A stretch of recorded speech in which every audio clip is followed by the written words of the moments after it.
So just going through the reds, Madam Chair, which we worked up yesterday just as refinements, I think we've captured everything there, and I think I've got a question in terms of earlier resolutions, and that was from the Auckland Plan Committee late last year, and probably Mr. Blakely might be able to answer this one.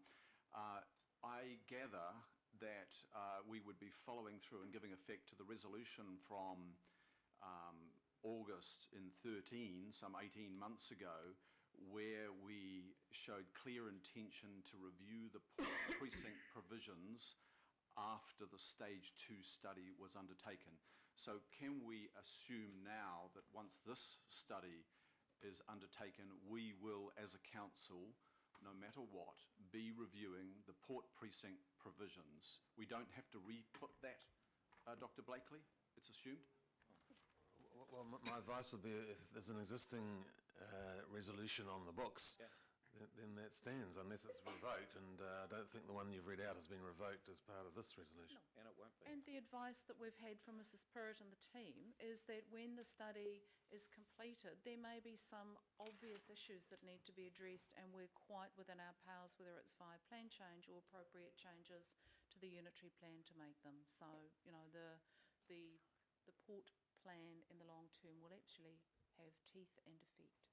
Thank you. I make that point though, Madam Chair, because there have been various interpretations of resolutions that were passed over the last 18 months. And it's good to have that made clear and confirmed. Thank you. Thank you for that. Councillor Walker.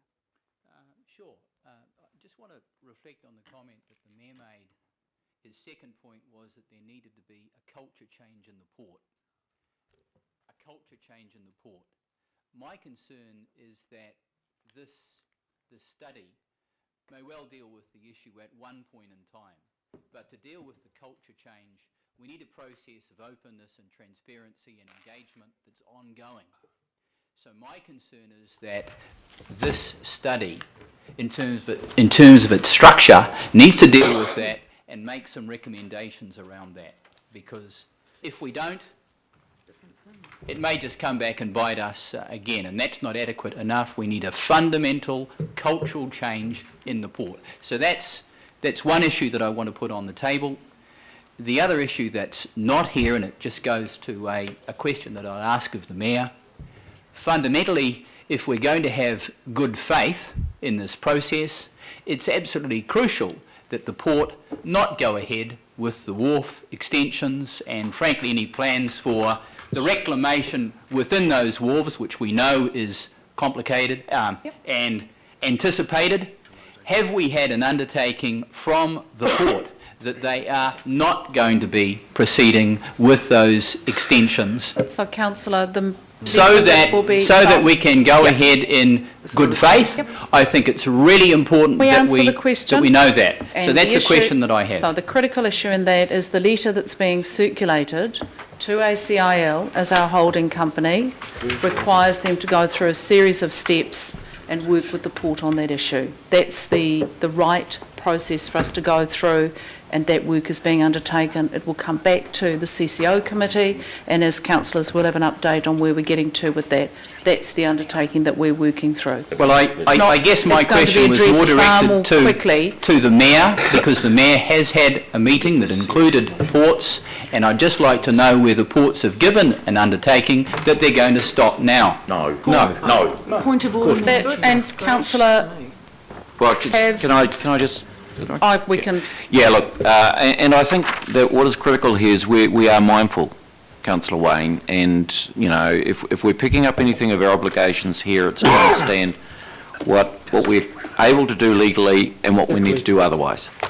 And so we have started a discussion, and I'm hopeful that there will be a good outcome to that discussion. But to be able to come to you today and say, hey, look, undertakings have been made, you know, I just cannot do that. But what we have done is started a discussion with the appropriate process in place, where we've instructed our Chief Exec to go through ACIL and then the ports, and I'm hopeful that that will be the outcome, and we'll be working towards that end, as has been indicated by most of the councillors. But Councillor Wayne, this is quite a complicated area. And as I say, it's an area where we need to balance those three key responsibilities. So I just think that the fact that we've now got that process in train is a good start, but I think we've got to be careful about making or hoping for things to happen sort of immediately. I'm hopeful that we'll be able to work them through in a reasonable time frame, and we will keep yourselves advised every step of the way. Okay, and my third question, it's a very short one, and that's around the budget implications. That's not covered off in this report. My assumption is that because this is some work that goes to effectively the operation, the longevity of the port, that it would be covered off in terms of payment by the port. And that's exactly what will come back to us. We've asked that the budget be explained in the next stage, and that's what the Chief Executive will do for us. Councillor Casey. I was listening very carefully to the answer to my colleague Wayne Walker's question, and mine is also a question to the Mayor.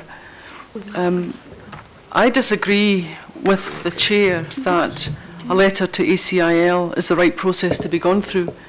And had we been given the opportunity to speak at the governing body the other day, the amendment that would have gone before the Council was to direct ACIL, to direct Ports of Auckland to cease work on Bledisloe Wharf until the future. We can do it. Councillor, we can do it. We can do it. We can direct, and he's saying we can't. Councillor Casey, can we actually answer the question? We have had the answer to this numerous times, and with no matter how frustrating it might be for many people around the table, as our wonderful policeman from the south reminded us, we actually operate within the law. We can stamp our feet, we can protest, we can be angry, and we can be annoyed, and we can be frustrated. But we cannot break the law.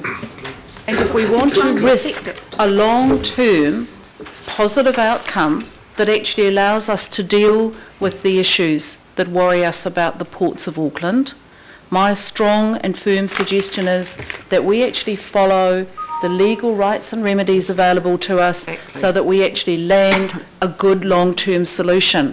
If we go off, in inverted commas, half-cocked, we risk actually losing the opportunities that we're given at the moment to deal with this issue.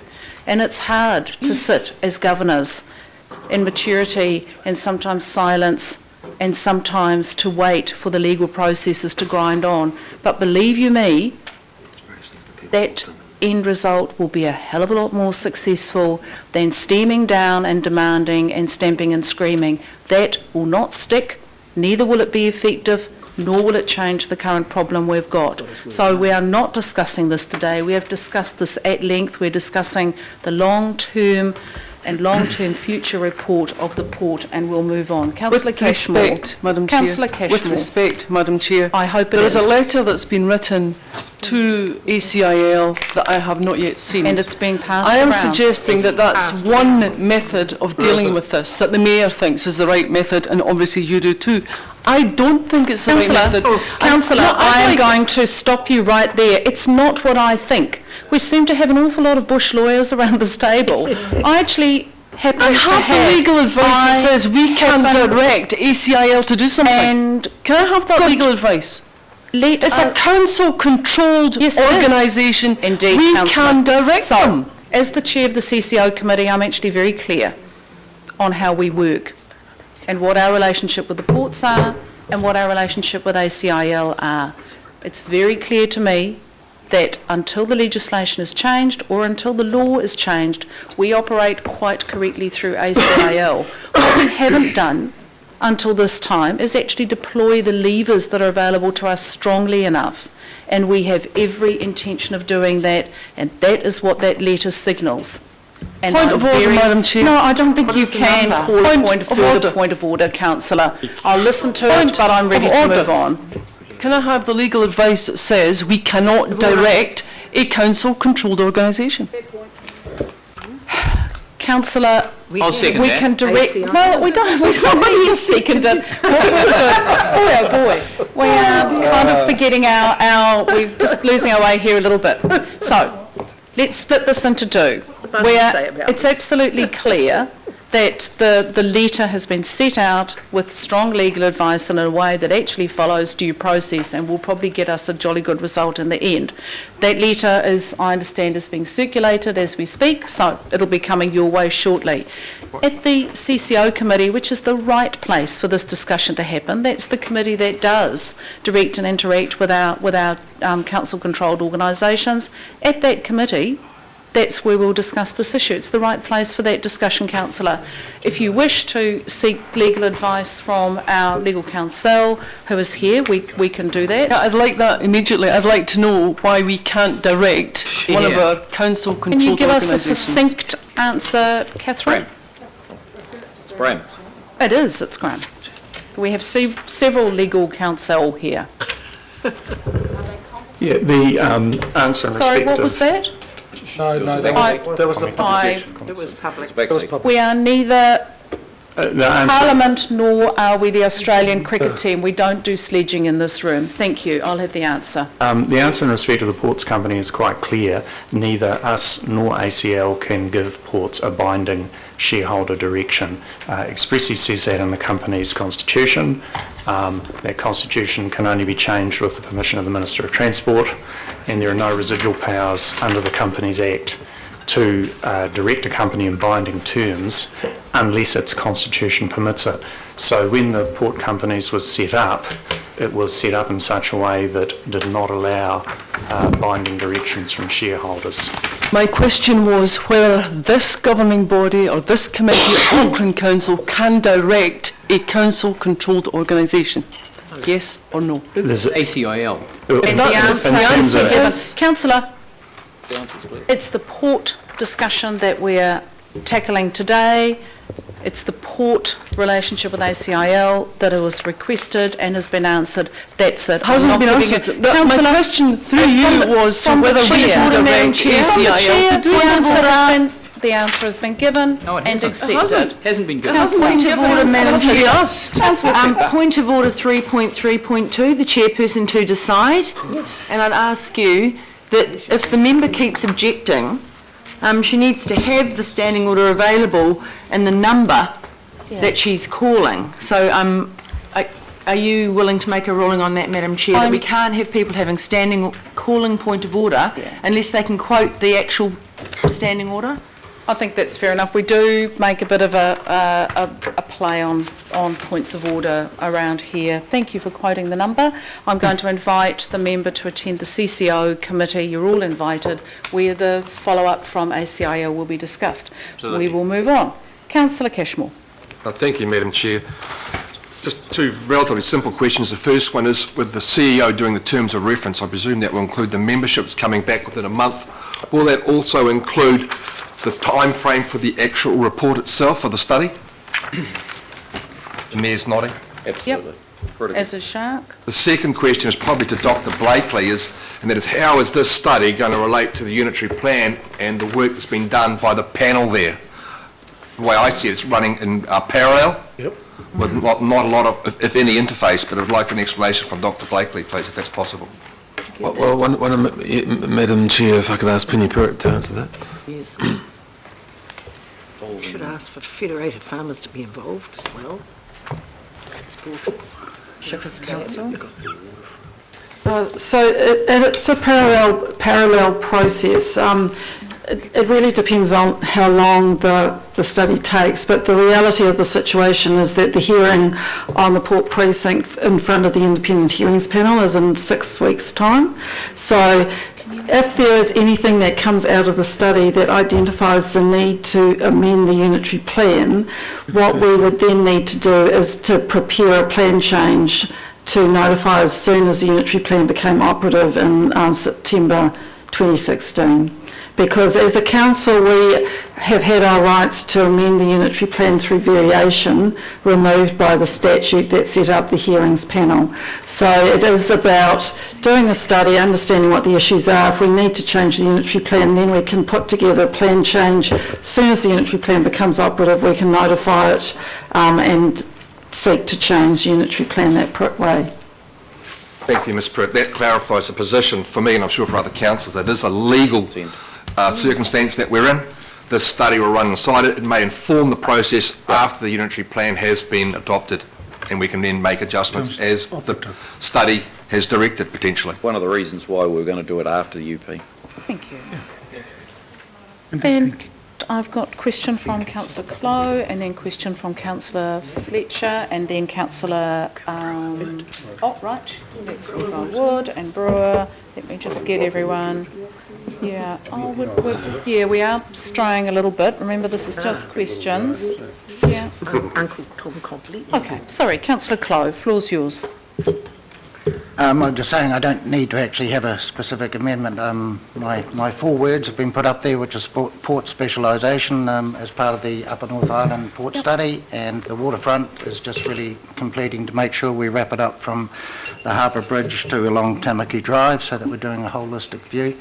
And people are happy with my colon and my 4 semicolons. I just think it just tightens it up a bit.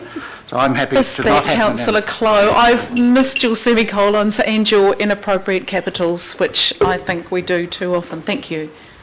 So just to let people know, this is not the be-all and end-all. This is going to be a different process. This is not a prescriptive, if it's not in here now, it's not going to happen.